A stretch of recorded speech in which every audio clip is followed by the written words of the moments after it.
வணக்கம் மக்களே, நான் சத்யா வர்ஷா, சமூக ஆய்வாளர் மற்றும் அரசியல் ஆலோசகராக பணியாற்றி வருகின்றேன்.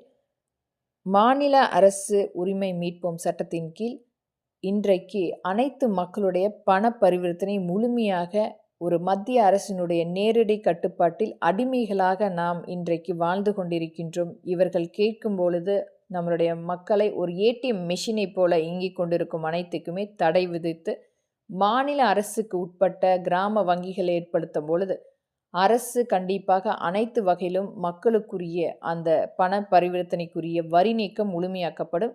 மக்கள் இருக்கும் இடத்துக்கே வந்து வங்கி ஊழியர்கள் செயலாற்றுவதற்குரிய அமைப்பு ஏற்படுத்தி தரப்படும்.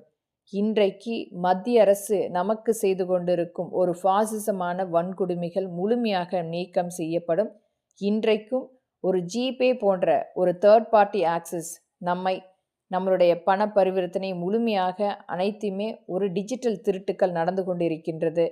ஒரு தேர்ட் பார்ட்டி ஆக்சஸுக்கு இவர்கள் தாரை வார்த்து கொண்டிருக்கின்றார்கள். ஆனால் இன்றைக்கும் நம்மளுடைய மாநில அரசுக்கு உட்பட்ட அனைத்தையுமே உடைமைகளாக மத்திய அரசு திருடி கொண்டிருக்கிறது. இனி வரும் காலங்களில் அனைத்து துறை சார்ந்த பண பரிவர்த்தனை முழுமையாக மாநில அரசு கிராம வங்கிகள் முழுமையாக கொண்டு வரும் பொழுது நம்மளுடைய அனைத்து மாநிலத்துடைய உரிமையும் காப்போம். நன்றி, வணக்கம்.